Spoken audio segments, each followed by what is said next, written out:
And today we're talking about self-help skills because that's a big one for our kiddos and trying to strive for independence. And so today we're going to talk about different ways and strategies that we can try to achieve independence with our kids and why it's so important. So let's get started. And hopefully everything works for Miss Vallejo. So here's our steps to promote independence. And the first thing that we're going to do is we're going to complete a skills inventory. And if you guys could tell me the ages of your children. 4. 4, okay?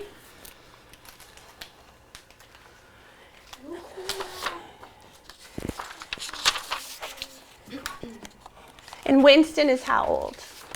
3. Okay. Here's one for a 3-year-old. 11. We don't have an 11, Beth. Oh. Okay, and how we have 8 children, so which ones are we going to focus on? What age?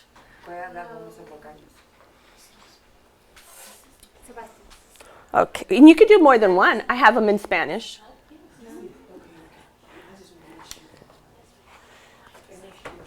So 4 and 5? Okay. So here, let's grab this for you. There you go. So the skills inventory is how we can assess where your child is. So as an example, on the 3-year-old one, we have different categories.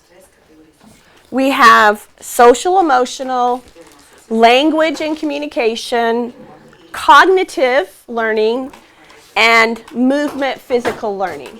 Okay? So what it does is it's check boxes. And it's asking you, at the age of 3, is your child showing affection to friends without somebody prompting them to give somebody a hug? Is your child taking turns and playing games? So you go through each category and you check and see, is your child doing these things? Now, if you come across and it says, you know your child best, act early. This is a free website that's from the Center for Disease Control, and we have stuff to show you. An app that they now have developed. It's totally cool, and it's free, and you can put the app on your phone in English, Spanish. I believe it has Vietnamese as well. And you can track the progress, the developmental progress of your child. And then it says, well, what if your child is not where your child needs to be? Over here, it's called act early. We act early because if we're having struggles, we want to address those as early as possible. So let's say he's missing milestones. He falls down a lot or has trouble with stairs. He drools and has very unclear speech. These are issues that we're having. And then it comes down here and it tells you, at the age of 3, you're going to tell your child's doctor or nurse if you notice any of these signs of possible developmental delay and ask for a developmental screening. So it tells you what to do if you're checking boxes on that side. So in the United States of America, we have something called early childhood intervention, which is ECI. Is anybody familiar with ECI? You did ECI. And that's from birth until 3. Once a child turns 3, then it's something that you would do with the school district. So the cool thing about this is it's not only an app, something that we all have cell phones, we can put on our cell phones, but it can help you track your child's developmental milestones. So a lot of times we get kiddos that come into us, see us, and they're 4 or they're 5 years old when we would love to have seen them when they were 3 years old, or we would love to have seen them in ECI. But parents didn't know that ECI was out there or that the school district was out there to help them. So that's the neat thing about this system. So we have these, and y'all can grab these on your way out. But if you would, kind of check right now and see where you think your child is. Just take a moment and look at the boxes that we have. And do you see something there that you're like, okay, I already know that that might be something I want to work on. So here, the first step is we would complete a skills inventory. We would see where our child is. Then we're going to select one area to work on. And I'm real specific about one area because we don't want to be overwhelmed. We want to have success, so we're just going to start with one. If you're brave, you could start with 2, but I like to start with 1. And then we're going to make a plan, and we're going to create a goal, and then we're going to teach that selected skill, and then we're going to monitor and reinforce as needed. So these are the steps of what we're going to go through to start working on specific skills that we're trying to teach. Did she get a skills inventory? What age is her kiddo? 5, okay. Here's a 5. Hers is 10s. Okay. We don't have one for 10. We don't have one for 10. It does only go up to 5 on the app, so. Okay, why do milestones matter? Well, because milestones are developmental, and we want our children to develop and grow, and there's certain things that we need them to do so that we know that they're progressing. So they have a lot to do with how our children develop. So how your child plays, learns, speaks, acts, and moves offer important clues about his or her development. What your child is able to do each year as he or she grows is important to understand. Keeping a skills inventory is helpful to determine if your child is reaching their milestones. Act early if you have concerns about the way your child's developing. Very, very important. Again, the early intervention is so key to the success of your child. It's very important if we have early intervention. So let's get started. So we identify an area to work on. So we have some examples here for you. We have a morning routine, brushing teeth, washing hands. So let's say my routine might be brushing teeth. The one skill that I've identified that we're not doing independently is we're not brushing our teeth. So that's the one thing I'm going to work on. Now, what steps do I need to take for brushing teeth? What do I need to do? Well, the first thing we do is we think, okay, how do I brush my teeth? Ask yourself how you brush your teeth. What do you do? Think about the steps. And I'm every single step from I walk into the bathroom. And we have the visuals. So we're going to, well, they've added in eating because I never do that. I never brush my teeth after I eat. Isn't that bad? I brush them in the morning and brush them at night. But that's a good thing to teach your child. So what steps do we need? Think about the steps. Once you in your mind have decided those are the steps I need, then ask yourself, is your child emotionally or socially, cognitively, physically, and communication and language skills, are they capable of learning to brush their teeth? So a 1-year-old, what do y'all think? You think a 1-year-old could learn to brush their teeth? Maybe, yeah. It would be reaching, right? They might be able to hold the brush.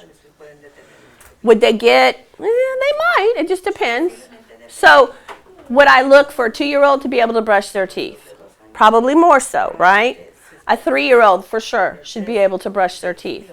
So I have a 5-year-old and they're not brushing their teeth. Then that's a problem. That's a skill that I would want to work on because I have a 5-year-old that's not brushing their teeth. Can they physically hold the toothbrush? Is there anything that would prevent them from holding the toothbrush? That's physically. Cognitively, do they understand that that's a toothbrush and there's toothpaste?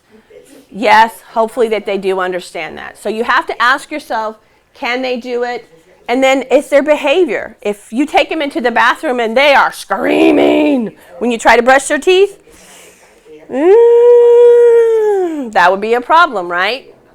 So that's when you have to say, is that the one thing I want to work on?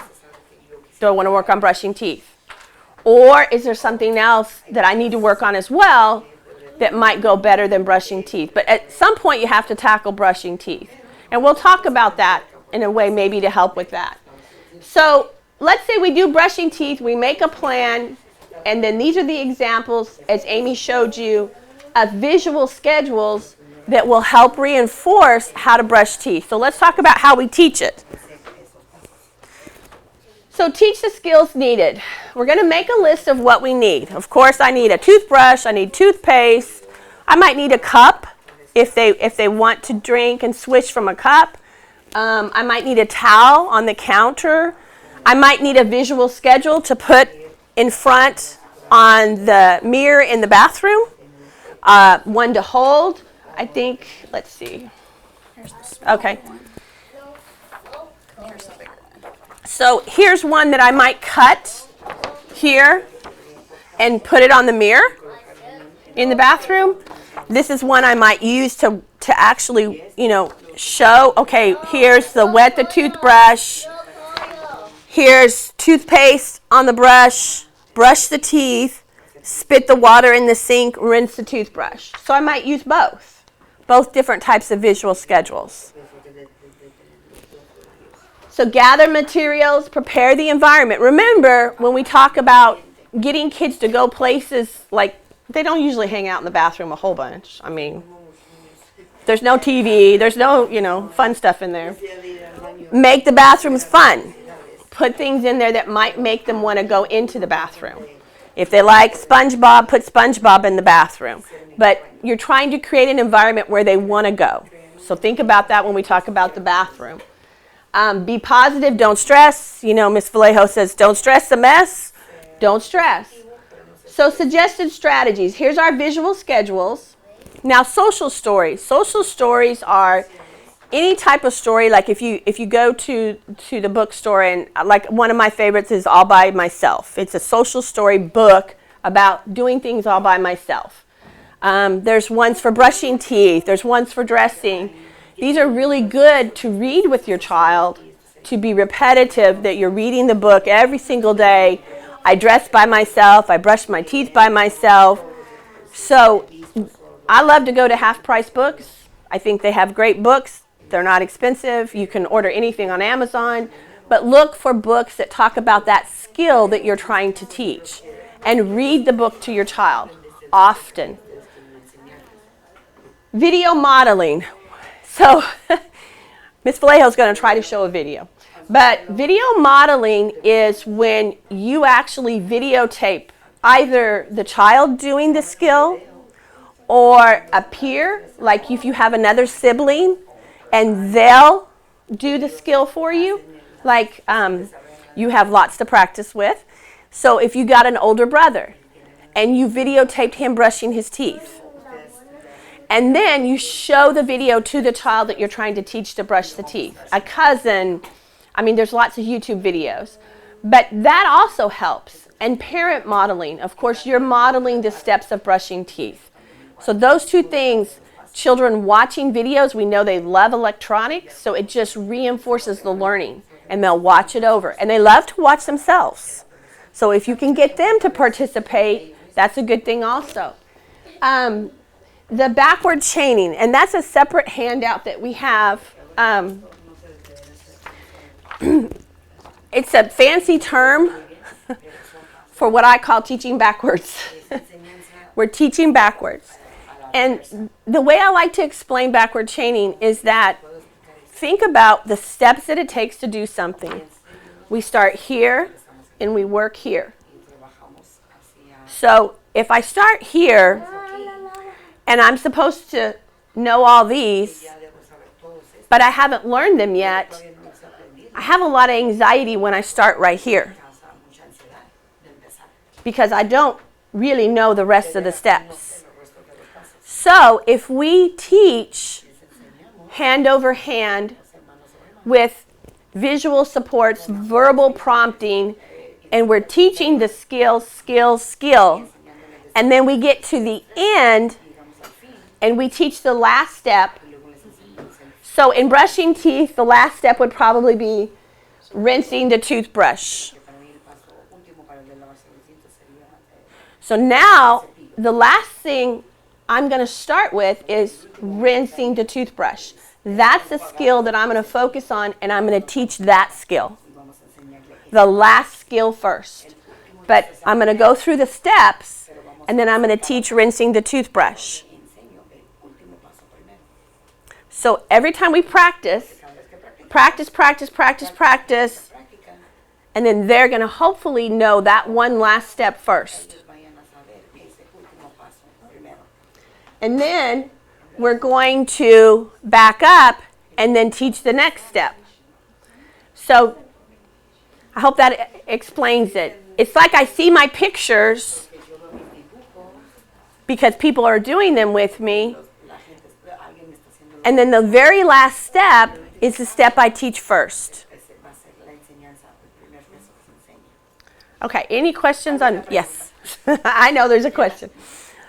Los primeros pasos los hacen con ayuda y solo le enseñamos el final. So the steps, the first steps we help, and then the last step We teach. We teach, but we help with the last step. Vamos a ayudar con el último paso. But that's the one we focus on teaching first. Primero nos vamos a enfocar en enseñarles ese último paso. And what we found through research with children, especially with autism, they learn a lot visually. Ellos aprenden visualmente. So that's why the backward chaining can be helpful. Eso les ayuda a ellos. Because they see, and then we teach, Les enseña master, y se domina. and then we start with the next one, which would be spit the sink in the water. But we're still going through the steps, Todavía no estamos pasando esos pasos, but then we're teaching and we're going backwards. pero enseñanza es de reversa. So there's no surprises, Entonces no hay sorpresa. and they feel really comfortable because they're so used to it. Están acostumbrados. Oh, okay. A lot of practicing. A lot of practicing. Porque hay mucha práctica. A lot of practicing. So in the handout, it talks to you, it gives you some examples.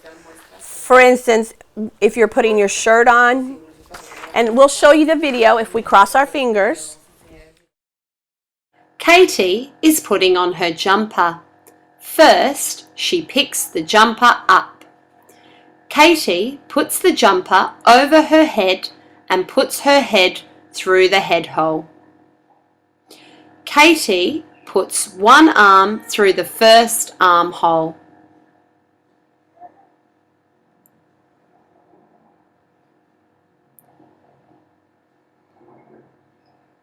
Katie finds the second armhole and pushes her arm through.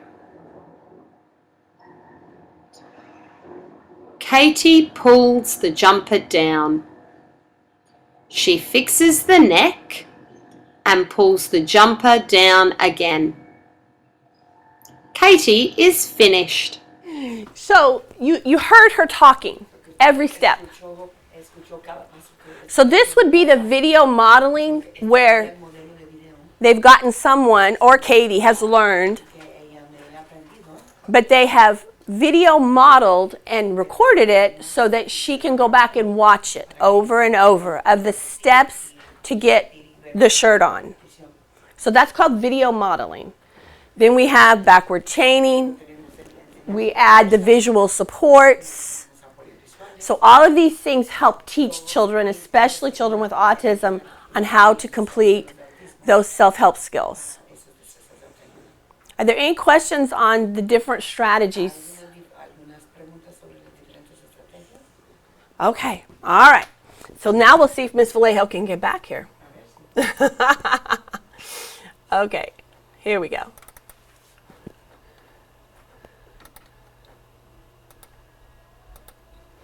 All right. So here's some visual schedules. Let's talk about more in depth about visual schedules. Visual supports organize a sequence of events, enhancing your child's ability to understand, anticipate, and participate in those events. We have a lot of examples up here on the table for you. These are just a few. This is a visual behavior for reminders. This is listening, hands to self, feet to self. So they're using this as a behavior reminder of what they want the child to be able to do. This is a visual instruction. In other words, it's the steps to activities that they may want the child to do. And it looks like, I'm so sorry, it's hard to tell exactly, but it looks like they were steps in possibly using the computer. So you can break down specific steps of the activity you want your child to do. Like we talk about morning routines or afternoon routines. And then the reward board is another visual schedule because the child's working for something specific. So we have a reward board where he's got 4 choices on the bottom. He wants to go bowling, or it looks like a dessert. And he has to get 5 stars to be able to earn the reward. So then we have things like, here's, morning routines, here's a specific skill, taking a bath, reading, having an evening snack. These are things that we want specifically for the child to do. So here's a blank one that Amie has. This is a blank one where you can actually just write in what you're trying to do. Here's one that's already done. So we're being very specific on what we're trying to get the child to do. But we're supporting them visually. We're not just telling, we're showing. And we're using visual supports to do that. And again, as we know, kids with autism are extremely visual kids, and they learn well by seeing what they're expected to do. And even as they get older, into middle school and high school, they still can be very dependent upon a schedule and a routine. And that might be a calendar. That might be their daily planner that they use. So it never really goes away. It just kind of grows with them as they get older, depending on the type of schedule that we use. So backward chaining, we talked about that already, and we have the handout to kind of show you. But this is just the definition of when teaching a new skill, we often start at the beginning. This can be challenging for children who are struggling to master a skill. One way of learning a new task while giving your child a sense of achievement is to use the backward chaining technique. Backward chaining has been found to be particularly useful when learning self-care skills. It can also be helpful when teaching younger children and those who have difficulty learning new skills. So it's very, very helpful because it's like you have a visual schedule. You are the visual schedule because you're visually showing them hand over hand what you want them to do. Okay, so monitor progress. How do we know if they know how to brush their teeth? Because we've gone through the steps, we've got the toothbrush in their hand, and we're showing them the steps of brushing teeth, and they're screaming and yelling. What am I going to do? Well, emotionally, they're probably not ready for that, right? So what could we do? Well, could we start with the toothbrush outside of the bathroom? Could we hold the toothbrush in the living room and just introduce a toothbrush? Possibility. Could we take some toothpaste and put it on a paper plate? Different types of toothpaste. Are they willing to put their hand on it and touch it? Are they willing to taste it, put it to their mouth? Do they have one that they like better than another one? Then you're introducing toothpaste. Can we watch a video on somebody brushing their teeth? Could we read a social story about brushing our teeth? All these things before we go into the bathroom. Is it a possibility? Is that something that we could do? Yeah, because then we're priming them for the actual thing that we're trying to teach them before we go into the bathroom. So you see how we have to, with kids with special needs, we have to think specially about how we teach them things and maybe kind of think outside of the box, be creative on trying to get them to where they're not screaming and yelling when we're trying to teach a skill. Because if they keep doing that, it's really traumatizing. And why are they going to want to do something that's really causing them a lot of stress and anxiety? So we kind of need to get them to take away some of that anxiety about the activity that we're trying to teach and then start teaching the activity. So reinforce. Okay, my favorite thing, reinforce. If we do something, we get something. First we brush our teeth and then we get chocolate. Isn't that great? Well, I know that's bad. But if we find that reinforcer, is it a cell phone? Is it an iPad? Is it a favorite toy? Is it a favorite activity? Is it a hug from mommy? I mean, it can be anything. But we got to find something that will work as a reinforcer. And remember, reinforcers have value. And we have to find something with value. If they don't like it, it's not reinforcing. Repeat, repeat, repeat, because that's what we're doing. We're repeating a lot of things.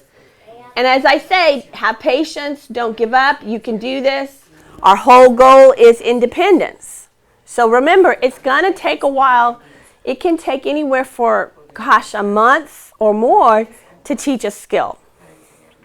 It can take a long time. Some kids will pick it up really quickly. But once you start, please don't stop.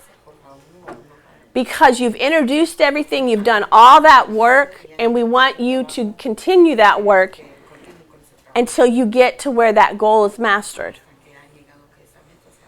A lot of parents will be like, I don't know, I'm not going to do it. And then they'll stop and they'll try something else. Because of how long it can take a child to learn something, we know that we have to give them time. So one kiddo without special needs may learn it within a week. A child with special needs may take a month to learn it. So don't give up on that. Okay, so resources. We talked a lot about the CDC app, the milestone marker that you can put on your phone. Now for older children, I understand that doesn't work.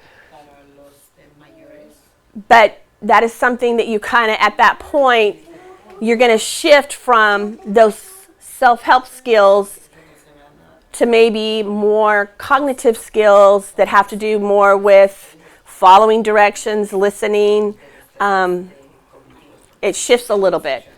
We're talking mainly about those basic self-help skills of dressing, brushing teeth, toileting, using utensils to eat with.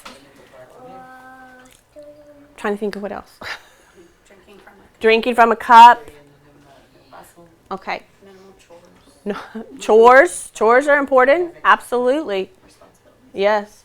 So these are some websites that we have found that are very helpful. Honestly, you can find pretty much any video on YouTube. Lots of stuff on YouTube. MetroCare. Here we go. If you're not connected to MetroCare, I have the information here.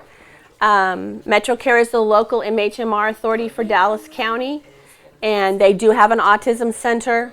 So a lot of families go here and get an evaluation done because they're trying to find some different therapies, especially like ABA therapy. So they utilize MetroCare. So we have that information for you. And then the Act Early, we have that as well. These are some other resources that are often, many of them are free. The do2learn.com is really cool. theautismhelper.com, Pinterest. Anybody on Pinterest? It's okay. Man, I'm telling you, it's amazing the ideas that are on Pinterest. I mean, it's just so cool, and we don't have to create things that are already created. So there's a possibility that you might find ideas on Pinterest that you can replicate. Again, you're being creative. The thing about teaching these skills is you have to think outside the box, and you have to be creative. Teachers pay teachers, that's Amie's favorite one. It's teachers that put stuff up that they develop. It's usually very reasonably priced. Well, there's a lot of resources on there that are free. Yes, a lot that are free as well. But they've created stuff, so I don't need to recreate it. So you can find stuff on Teachers Pay Teachers. Region 11, we have different regions that our school districts are attached to. We're actually Region 10, but Region 11 has some really awesome resources. Region 10 does as well, but particularly Region 11 has some great resources as well. And if you go here, you will find some really free stuff that you will like, that will help you with autism and understanding autism. So I put that on there for you. And then here's some things about hygiene. You can go here and get stuff about, especially our older kiddos with hygiene. That's probably not their favorite thing to do when they get to middle and high school, even in elementary. But this helps you with hygiene for older students. The toolbox, this is an OT toolbox, occupational therapy toolbox site. Really great. Like sometimes we do need to adapt things. Like sometimes we need an adaptive toothbrush, or we need an adaptive spoon or a fork. So this is a great site to go to see, does your child have the ability to hold? Do they need a weighted fork or a spoon?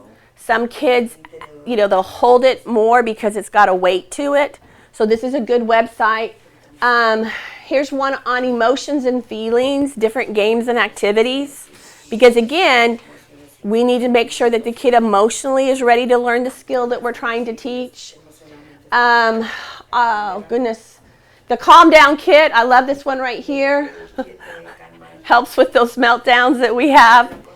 And then also movewithme.com, different things to do to get your kids moving to help with self-regulation, because we know that movement is very helpful.